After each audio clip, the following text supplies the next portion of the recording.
Okay, hello guys, I'm back, and today we will talk about 6 different flavors. Um, actually, 5 yung fruit flavor, and 1 is food flavor, and these are really good flavors, no? For an e-liquid. Actually, some of them are common flavors that we see sa mga shops, and now the makers of these e-liquid flavors sent me these 5 flavors for me to test and to share with you kung ano yung lasa niya. So, this is a review of the Powerpuff e-liquid.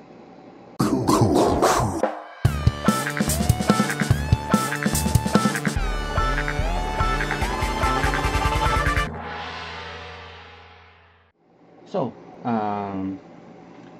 these are the 5 flavors that the Powerpuff e-juice offers.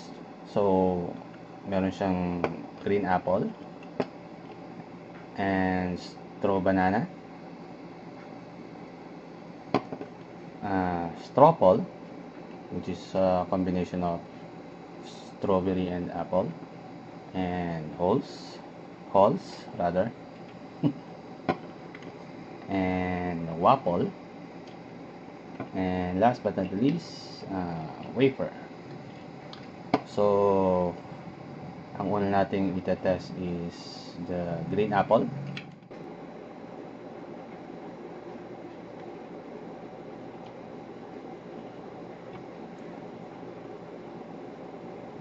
So, for the green apple, which is a 50-50 PG-VG mix, and we will test it with the Titan version 1.5, and my favorite, the Magnum. So, this is how it vapes.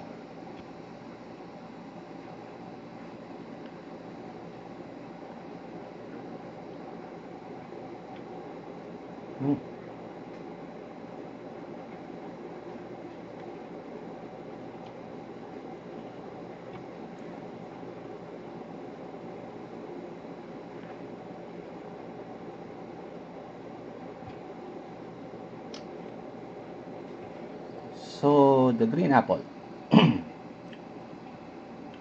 Well, masarap siya. Actually, hindi siya hindi siya parang flavor ng isang juice, no? It feels like vaping fresh green apple talaga, no? So, yun ang kanyang flavor. So, hindi mo siya may compare sa ibang juices na parang yung mga juice concentrates, no, na nabibili sa grocery. So, yung green apple is really just like fresh green apple.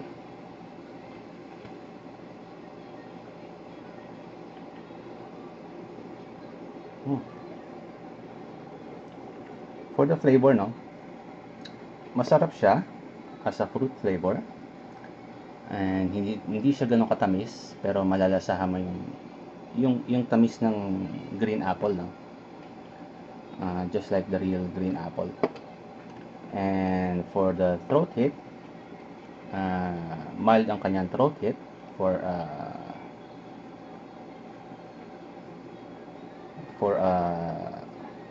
low nicotine juice, which is I think 6 milligrams. So ang throat heat niya is mild, and vapor production is really good for the green apple.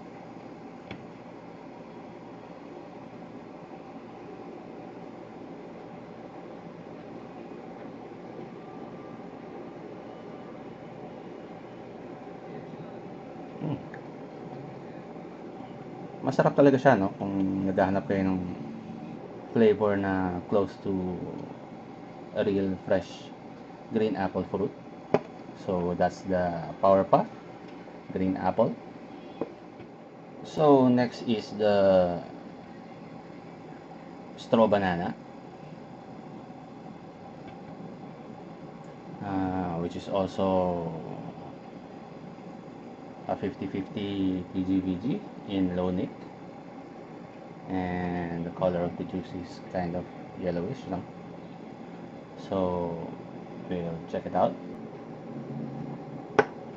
Now for the straw banana.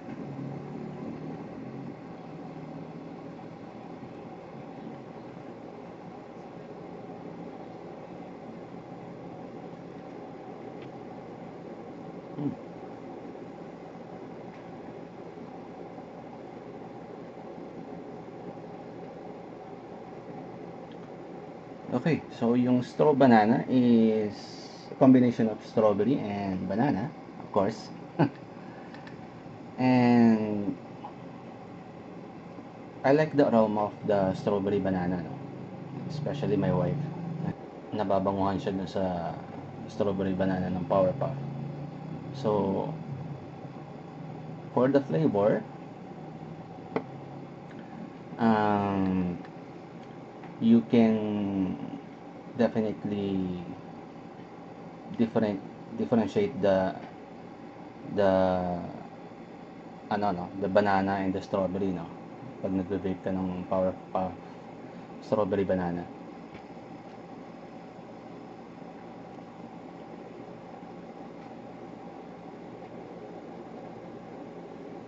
So it's like pag nag-inhale ka, malalasahan mo yung banana, and then when you exhale the vapor, it will be followed up by the strawberry, which is very good.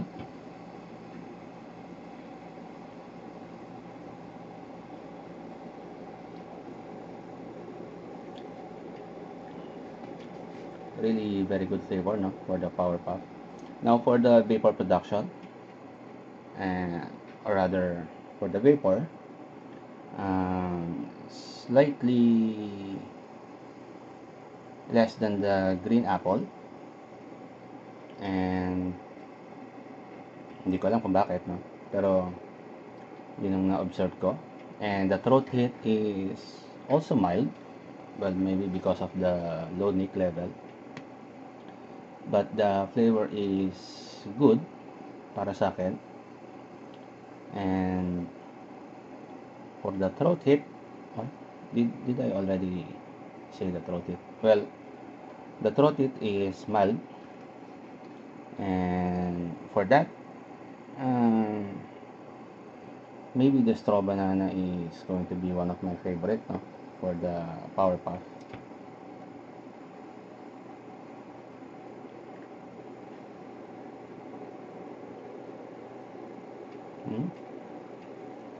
Talagang malalasahan mo yung two flavors, no, combined, which is, for me, is a good mixture, no. And the strawberry banana is on sweet side. Mako-compare ko siya siguro sa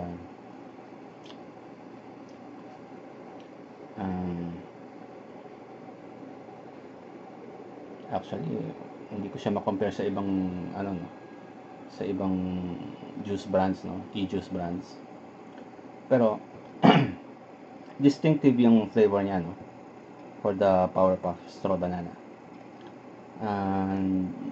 A little bit sweet, pero hindi siya overwhelmingly sweet, and that is good for me. And I like the straw banana of the Powerpuff. So the third flavor will be the Strawpol. This one, which is strawberry and apple for the Powerpuff, and also yung color niya is yellowish.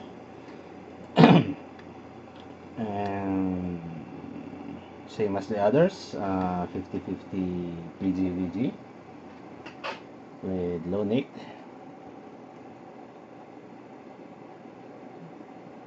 Put some drops sa ating malt, and inom muna ako.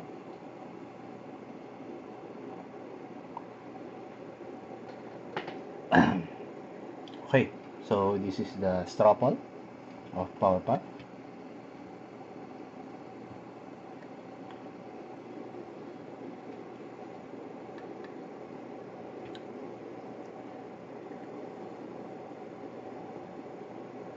Mm.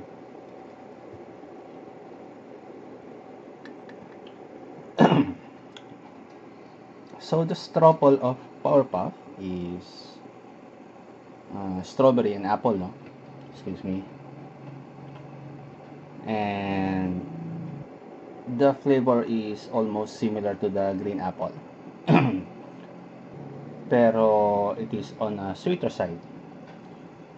So, kung yung green apple is para siyang fresh fruit, the strawberry apple or the stropple is para siyang ano no, para siyang candy. Pero hindi siya ganun katamis, hindi tulad ng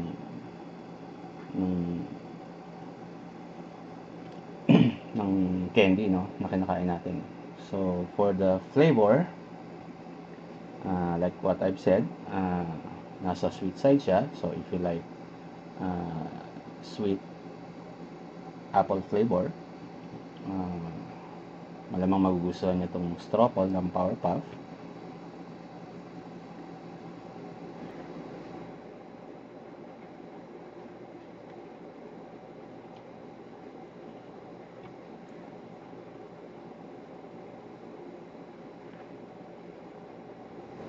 Now for the vapor, as you can see, the vapor of the stropple is intense. Now the throat heat is still on the mild side pero medyo up siya ng konti. And what else? Well, that's the stropple. Siguro kung naghanap kayo ng apple flavor with kind of parang sweetness, no? Ang hindi ko lang napapansin sa kanya is the flavor of the strawberry, no? Kasi more evident yung apple. So the strawberry flavor is there pero medyo subtle siya, no? Medyo mild yung pagka-strawberry. Well, ang nalalasahan ko is yung sweetness, no? So that is the stropple of the Powerpuff juice. Now for the fourth flavor, which is the waffle, which is a combination of watermelon and apple.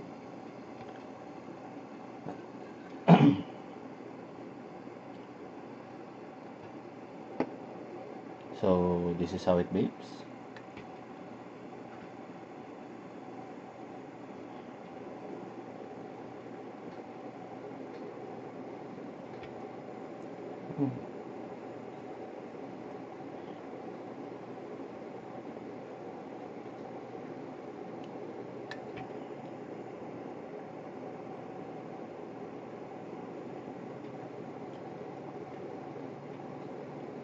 Okay, yung waffle, excuse me, yung waffle ng Powerpuff, no?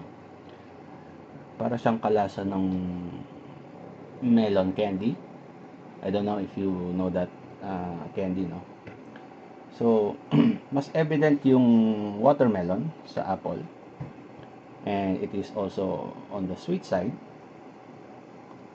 And parang yung apple flavor niya will only follow, no? Pag na-exhale mo na yung vapor. So, for the vapor production, it is also good for the waffle. And the throat heat is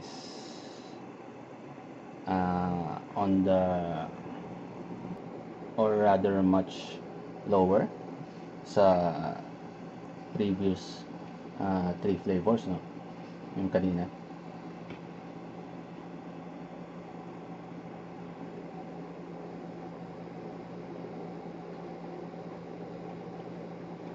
Definitely sweet flavor.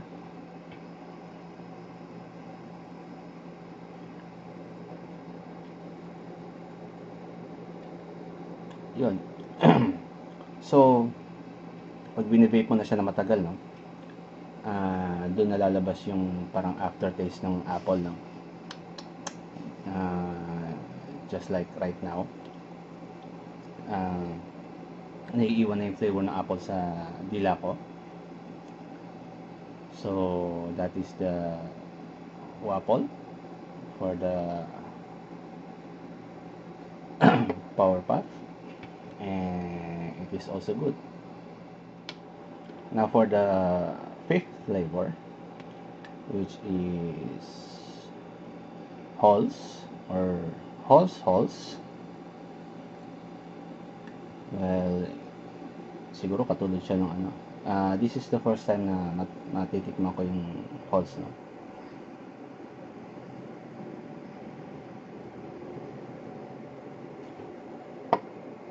So this is the Power Puff, or rather Power Puff Halls.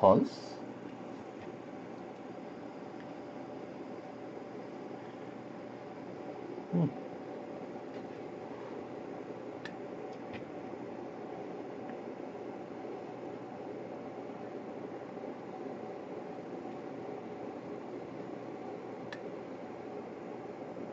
So, the Power Puff Halls, well, nakakatuwa, no? Kasi,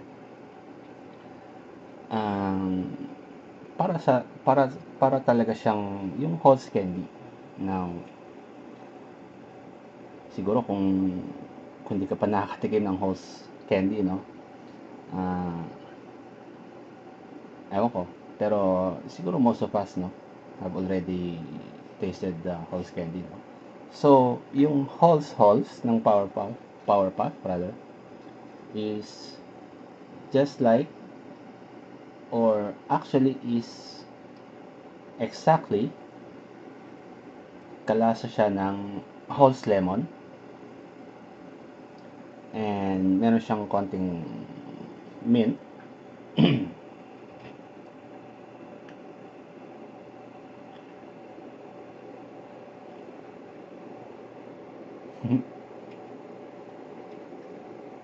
Well, actually, masarap siya, no? Para siyang yung imagine yung pagkakain mo ng, di ba kumakain ka ng Halls, then after you've already eaten the Halls, no? Yung malalasahan mo na yung aftertaste niya, no? Pero hindi aftertaste, parang yung last piece of the Halls candy, no, na nasa dila mo, nandun siya. So malasa siya, sweet, and masarap kasi nga very common sa atin yung Halls candy, no, especially the lemon. And yung menthol side, actually I don't know if it is menthol or mint. Pero nandun yung fresh feeling, no? And malamig siya sa lalamunan, and masarap.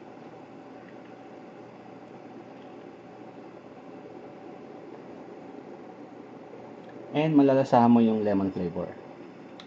So, yun ang nagustuhan ko sa kanya. Masarap.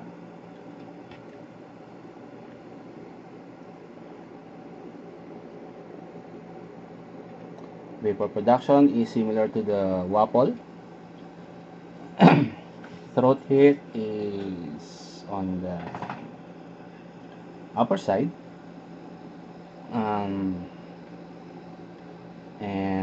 the flavor is surprisingly good para sa akin. So that is the Halls from Power Puff. And now is the last but not the least, the wafer. So the wafer is a wafer, and actually this is my most favorite, no, among the 6 flavors that I have. And whenever I buy Power Puff juices, I always look for the wafer. kasi more on the food ako, no, when it comes to e-liquids. And so this is the wafer from Powerpuff.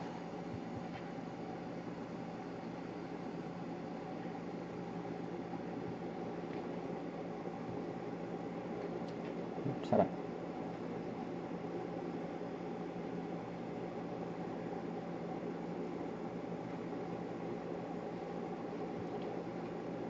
Okay, so the wafer.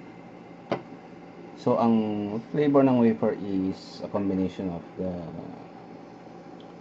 uh, parang yung wafer na biscuit, no, and a chocolate concentrate. So it is also on the sweet side, pero hindi siya ganun ka-sweet, hindi siya nakaka-umay or nakakasawa. And for the vapor production,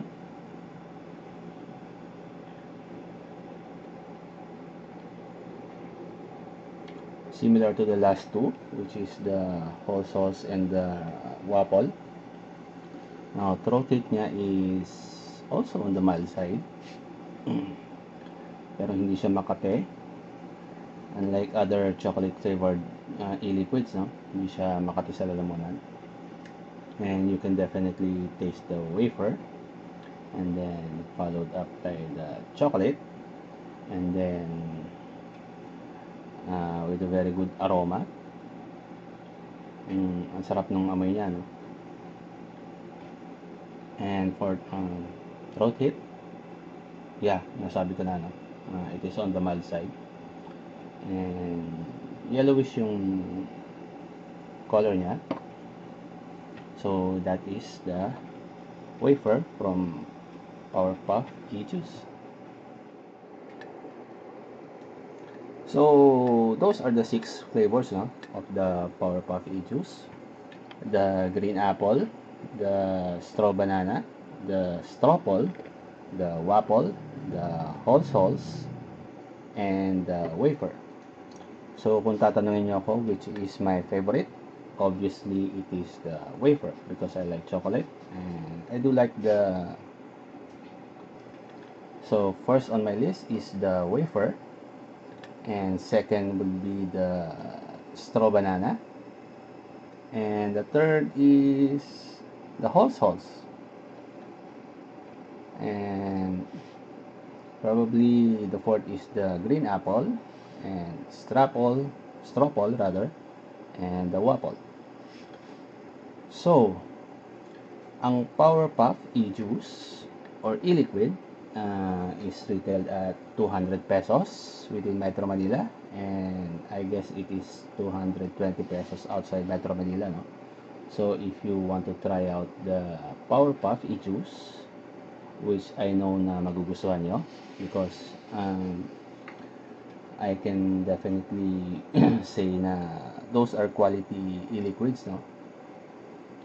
And also the packaging, the bottling is also quality. In fact, over na yung quality niya sa labeling, no? Since masyado makapal yung label niya. And it is a laminated label with very clear pictures and logo, no? Di tulad ng ibang local juice brands natin na we know na parang piniprint lang sa computer printer. Well, for the price, it is really I don't want to say cheap, no, pero inexpensive because it is only 200 pesos, and you will definitely enjoy the flavors that the Powerpuff E-Juice offers. And for that,